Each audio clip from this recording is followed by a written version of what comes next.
It's hard to say exactly how many Latino Muslims there are in the United States, quite simply because there have been no official studies, but experts estimate that number to be anything from 150,000 to 200,000. A report from Florida International University says 90% of them are converts, mostly female. In fact, Latino and Latina Muslims are the fastest growing ethnic group within the Islamic faith. Scholars estimate there could be as many as 250,000 Latino Muslims in the U.S. According to one major survey, in the years between 2000 and 2011, the percentage of those attending American mosques who were Hispanic jumped from 6% to 12%. And experts say the numbers are much higher today. If you grew up in a traditional Hispanic family home, then it's very similar to Islam. She's from Puerto Rico and converted as a teenager, weeks before 9/11. I was exposed to drugs and alcohol when I was 11. And for me, Islam was more of a stability and structure for me. But coming from a strict Catholic background, it wasn't easy. It took my mom about 5 years to get used to me converting to Islam. It was really hard for her. She threw me out of the house. And I moved out. I was 16 and I moved out. Afterwards, my mom called me on the phone and she asked me to come back and stay with her, that she missed me and that she's going to try her best to understand why I became Muslim. She was going to do her best to change. And now we have an amazing relationship, but I've been Muslim now 15 years, so it took a long time. Because Latinos are the fastest growing subgroup of the Muslim population, it is important to understand how they construct and navigate their unique identities. Latinx Muslims often feel out of place both within the Latino community due to their difference in religion, as Latinos are majority Catholic, and the Muslim community due to the differences in their cultural and racial backgrounds. This documentary highlights the Latinx Muslim subculture in order to help other Latinos, as well as the general public, be more open and accepting of the Islamic faith, by gaining a better understanding of the way Latinx Muslims navigate the hybridity of their religious and cultural identities by embracing the idea of convivencia or coexistence. How have members of the Latinx Muslim community helped put this idea into practice? Islam in Spanish, a nonprofit Islamic center based in Houston, works on producing high-quality videos and putting on events that provide Latinos with the opportunity to learn about Islam and provide them a space within the Houston area to grow in their faith. Hi, I'm Vanessa Ray. I'm a student at Rice University, and this topic was really interesting to me as a Latina because I had never heard of people from the Latinx community converting to Islam. I was just really surprised to hear that, and especially because I had never met a Latinx Muslim before this project. I just feel like so much of the way I celebrate my culture has to do with my faith. I love celebrating holidays in ways that we do in Mexico and not like ways that we do in the States, like Nochebuena instead of Christmas Eve. And I love Dia de los Reyes that we celebrate and that we don't celebrate here in the States. I wanted to understand how Latino Muslims navigate their hybrid identity, so to speak, because the reality is that so many Latinos are Catholic, and that is just kind of the norm. And so a lot of our Latino culture comes from these Catholic roots. And so through this project, my goal was to understand this hybrid identity, so to speak. Hi, my name is Lauren Lowe, and I am also a student at Rice University. I grew up in a relatively small, tight-knit community and went to Catholic school my whole life. As a result, I had pretty limited exposure to people from Rice with different religious backgrounds to my own. After coming to Rice, I was interested in broadening my worldview and gaining a better understanding of religions and cultures different from my own. Recently, I have been especially shocked and disappointed by the destructive rhetoric surrounding Muslims in America today. I decided to take a sociology course in this topic this semester because I was interested in opening up the dialogue and finding ways to communicate the similarities in beliefs and customs that Muslims have with other members of the communities they belong to and with the rest of the world at large. So we would invite reporters to potlucks, which was eventually convivencia. And they were like, oh my God, here's a woman with hijab, she's covering, but, she made enchiladas or tacos. that threw them off. Like, how could that be? And where did you learn this? And the person would start speaking and they're Mexican. They're like, listen, I'm Mexican. It's like, what? How can you be Mexican and wear that? Latinx Muslims have unique experiences, in that separately, the Latinx community and Muslims are often ridiculed in the media. Latinx Muslims end up with the baggage of both of these groups, often within their own communities. This means that when some Latinos convert, they might face ridicule and judgment from their family, getting called terrorista, petrolero, or Taliban, or even getting kicked out of their home. Furthermore, some Muslims struggle to embrace Latinx Muslims as they see them all as new converts, so it might be hard for people in the Latinx community to hold leadership roles. Furthermore, for many years there were no written materials such as the Quran in Spanish. Muslims were not actively trying to translate this material for a long time, which left a big gap for many converts. There are also cultural gaps that might make Latinx Muslims feel unwelcome or uncomfortable in a mosque of predominantly people of South Asian descent. They often feel excluded from both Latinos and Muslims, so they make their own community. They sort of reconstruct their identity. Some feel comfortable embracing their uniqueness and intentionally wear a hijab in public and speak Spanish.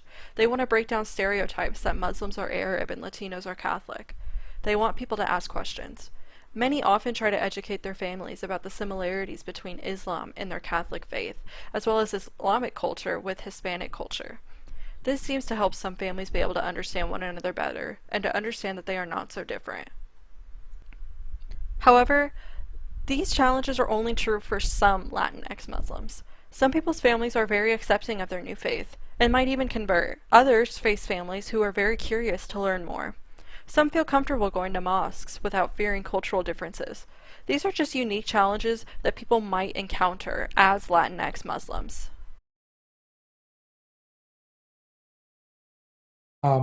Cultural nuances may be misunderstood, okay? And sometimes it's very innocent, but it may be very painful when you go through them. I remember when I was a new Muslim, I passed by a group of guys that were sitting there drinking tea in one of the local mosques. This is before Islam in Spanish, right?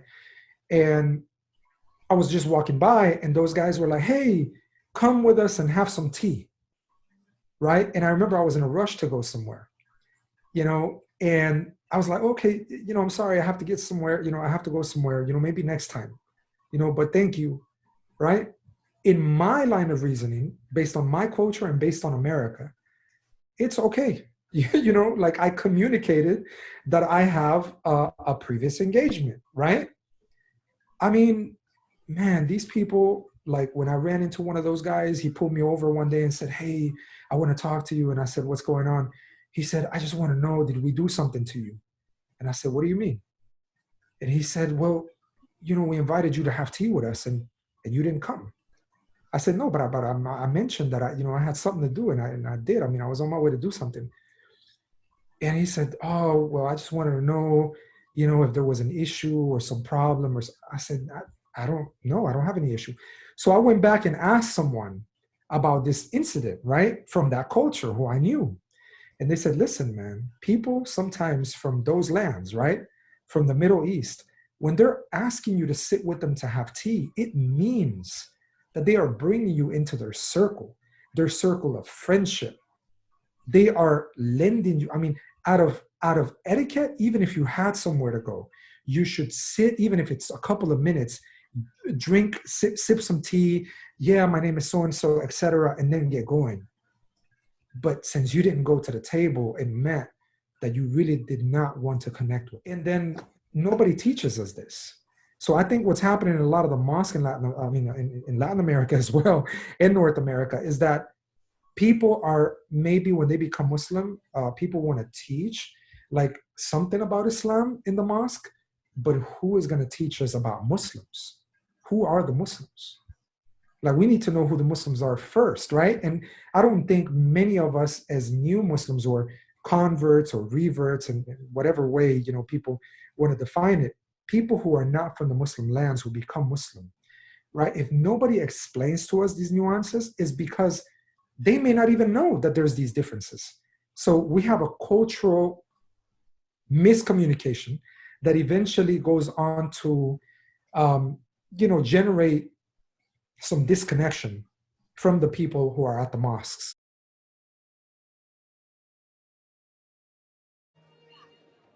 One sees the beginning of what will be called later the convivencia, the marvelous collaboration of faiths and races that was distinctive in Al-Andalus. Convivencia, Spanish for coexistence or living together. Nowhere else in Europe would the three religions share a society and a culture so thoroughly. Convivencia contributed to great prosperity in Al-Andalus.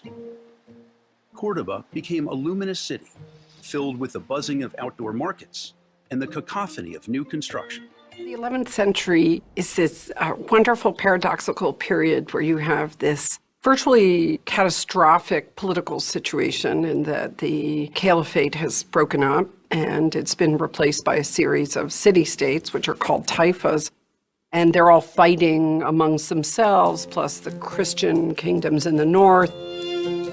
But in the middle of this political chaos, you have this sudden flourishing of culture.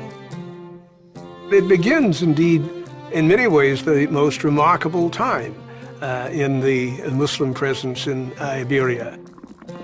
These independent cities competed with each other, and in that competition, they produced a great upswell of commercial activity and even greater convivencia.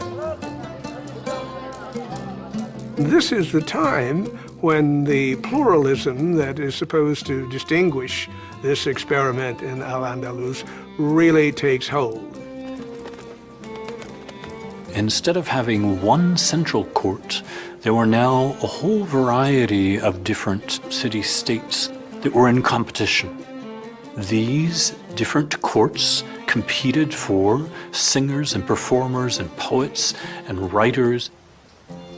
It's almost like Athens, that in its darkest days in the Peloponnesian War, it produced Sophocles and Aristophanes. Out of political turmoil frequently comes extraordinary literary and artistic productions. And the same is true here with the taifas.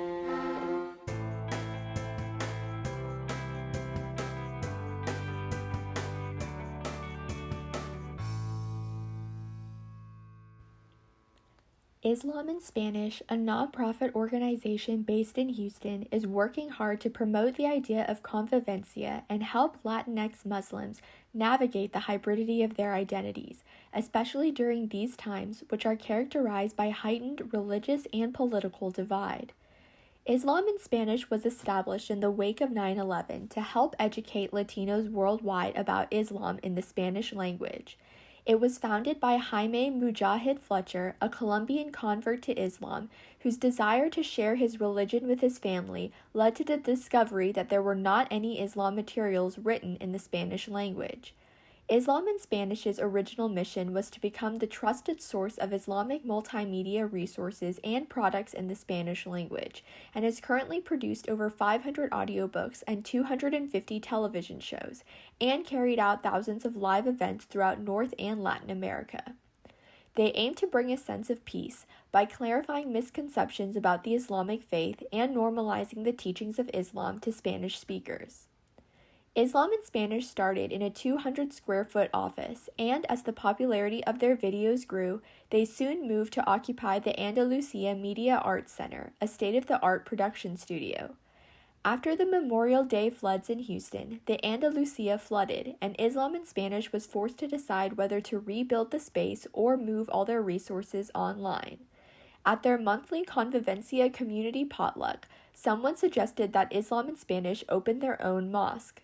Less than a year later, the official Islam in Spanish Centro Islámico officially opened its doors on January 30th, 2016 in Alief, Texas. The space featured a museum highlighting the history of the Latinx-Muslim community and its beginnings in Spain, a prayer area, social lounge, and production studio. Unfortunately, due to lease agreements, Islam in Spanish was informed suddenly a couple years ago that they had to find a new space again. With the help and support of generous donors from all around the world, they were able to raise $1.4 million to buy an old metal workshop just down the street from their former location. While the building still has a long way to go in order to be properly converted into a new Centro Islámico, the Islam in Spanish leadership team is extremely optimistic and excited for what the future of this new space will hold. It seemed impossible. We felt a high level of pressure and difficulty when our landlord asked us at the Islam in Spanish Centro Islámico to move out. This seemed unimaginable. We had witnessed 160 people embrace Islam in only 3 years, and we couldn't believe it was coming to an end. My mom embraced Islam.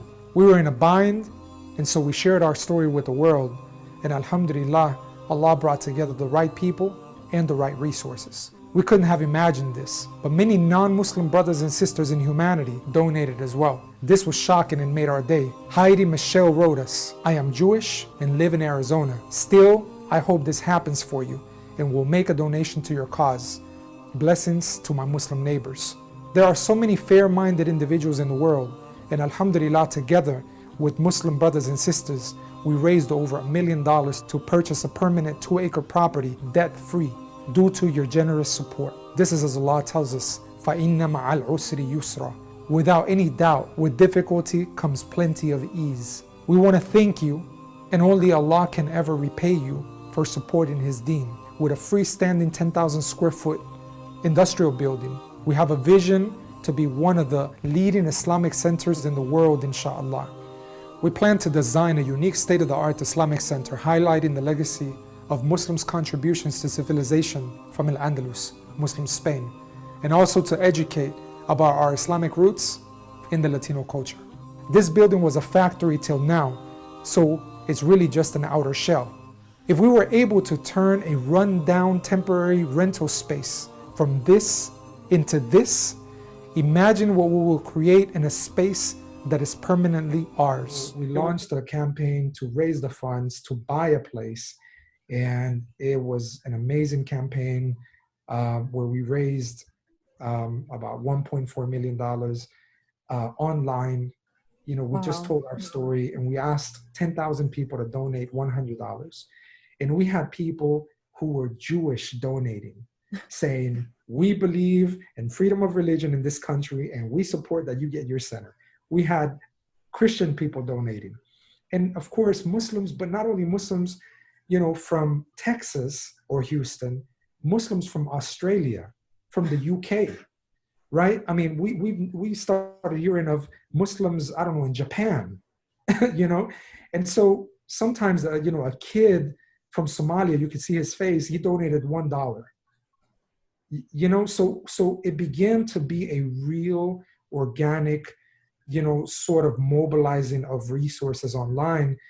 And we found a place that is in our neighborhood where we grew up, in Alif.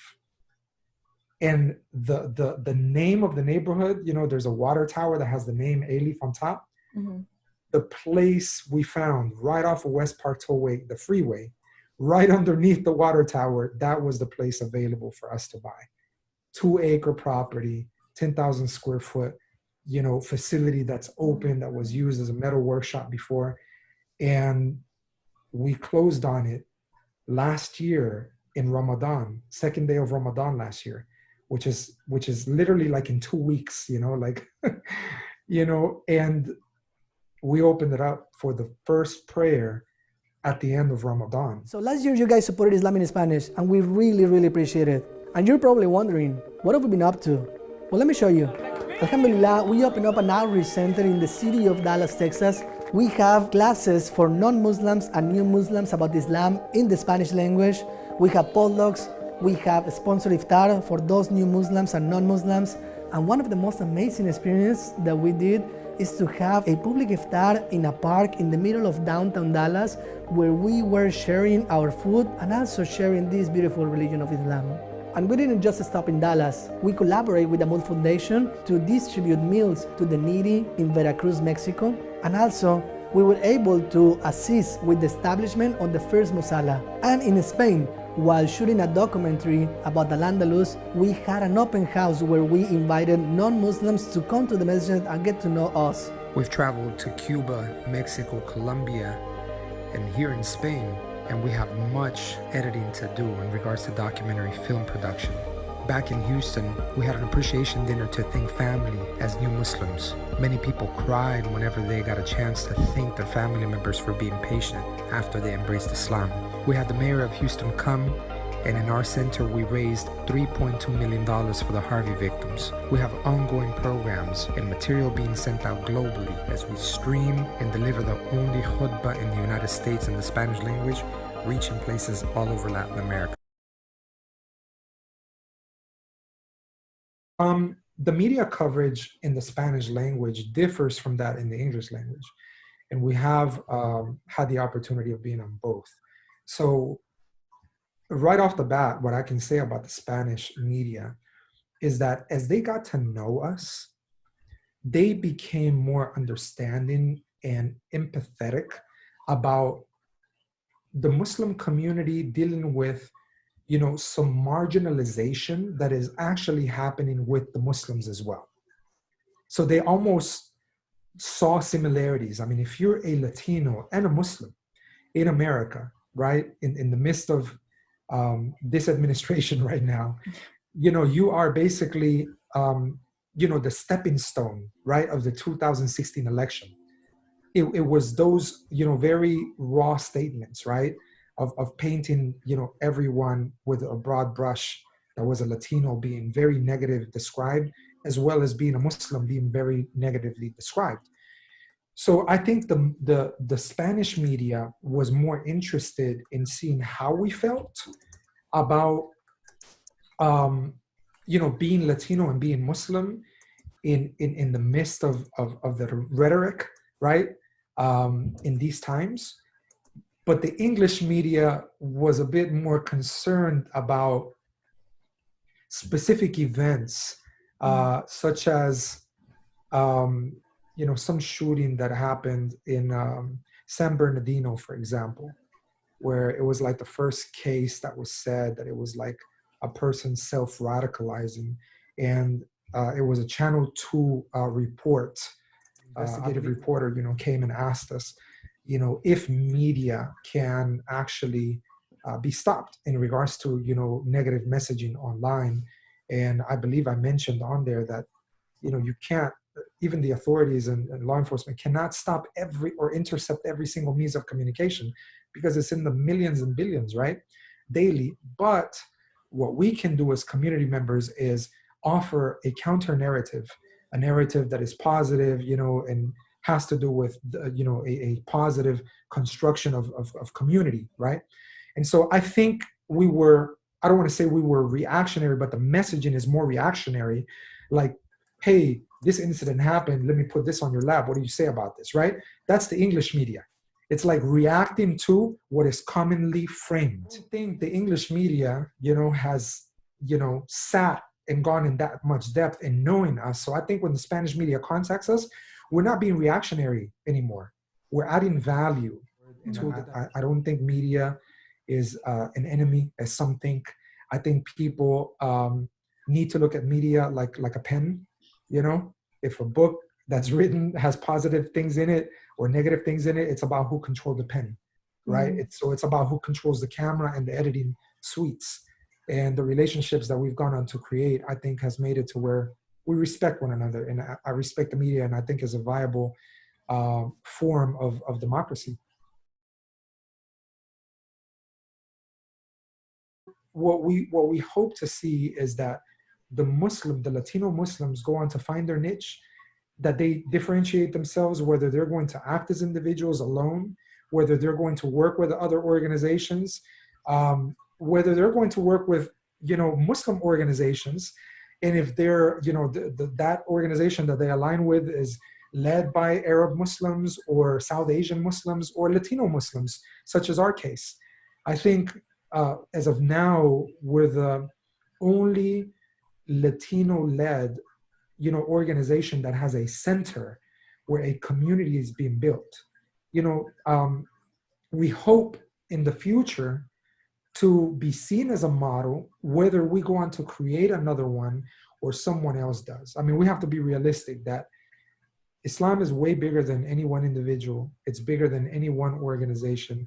And unfortunately, sometimes the people who have become Muslim, who are Latino, if they've looked at us and they think that we're the all to everyone at all times, you can't do that, right? It's going to happen eventually with the Latinx-Muslims, is that people, as they become inspired and as they see whatever we're pioneering or however we're educating, they may say, well, if they did this and they're focused on that, how about we do this?